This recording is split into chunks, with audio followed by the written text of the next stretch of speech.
On 10th of July 1940, over the English Channel and the south coast of Britain, the Battle of Britain began. It still matters because the outcome shaped whether Britain could remain a base for resistance in Europe.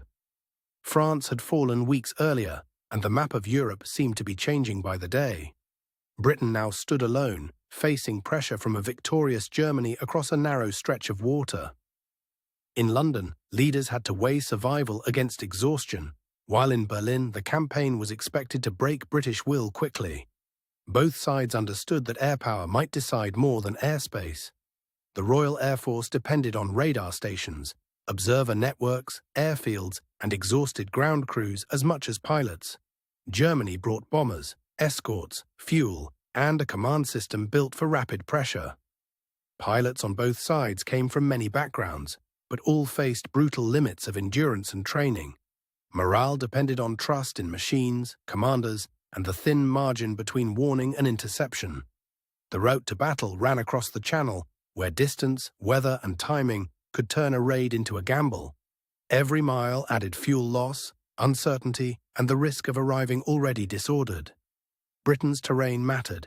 Narrow approaches, coastal airfields, and inland command centres created a defensive system with depth.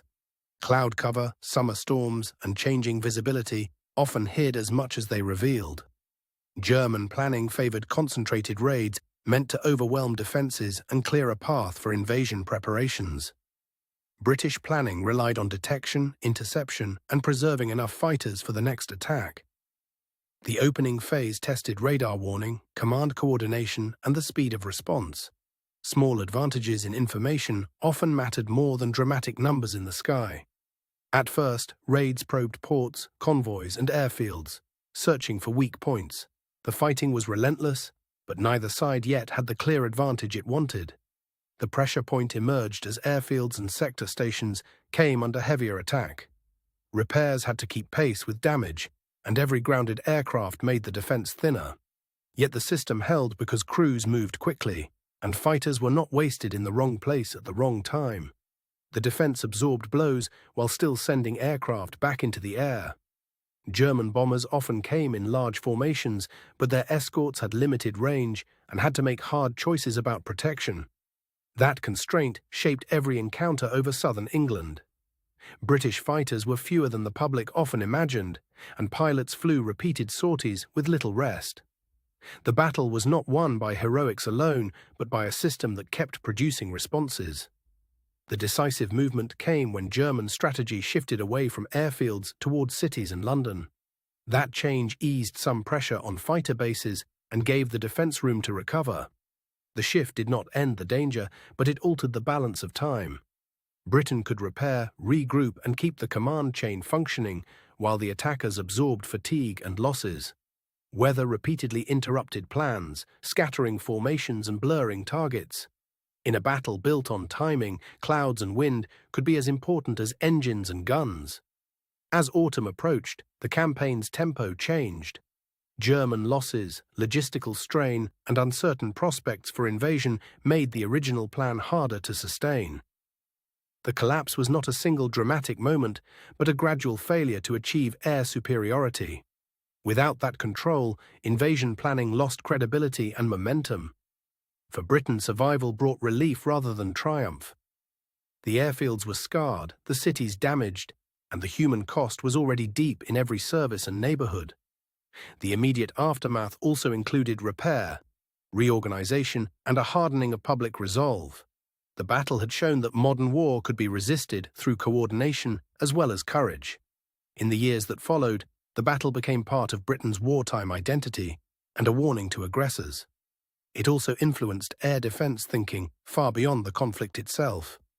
Historians still debate how close Germany came to changing strategy again, and whether different choices might have extended the campaign. The evidence supports caution, not certainty. There is also debate about the relative weight of radar, command structure, pilot experience, and German operational limits. The battle was a system contest, not a single weapon story. Some accounts emphasize the pilots in the cockpit, while others stress the unseen labor of mechanics, plotters, and controllers. The truth is that the battle depended on all of them together. The Battle of Britain also reminds us that air power alone rarely delivers quick political results. Control of the sky matters, but only when strategy, logistics, and endurance align. Today, the places tied to the battle are quieter, but not empty of meaning. Radar towers, airfields, and memorial sites still mark where the struggle once unfolded above them. Visitors can still feel the geography of the campaign in the sweep of the coast and the openness of the skies. The landscape explains why warning, distance, and timing mattered so much. The aircraft themselves have become icons, but the battle was never only about machines. It was about a nation's capacity to absorb shock and keep functioning under pressure. That is why the Battle of Britain remains studied, remembered, and sometimes simplified. Its real lesson lies in how fragile victory can be when everything depends on coordination. The campaign also showed how quickly expectations can collapse when plans meet resistance. What looked like a short operation became a test of endurance across weeks of strain.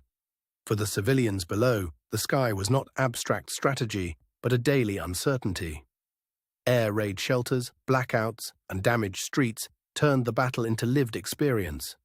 For the air crews, each mission began with uncertainty and ended with exhaustion. Many returned to land, refuel, and launch again before the day was done. The battle's memory endures because it linked technology, geography, and human discipline in one compressed crisis. Britain's survival in 1940 helped shape the wider war that followed.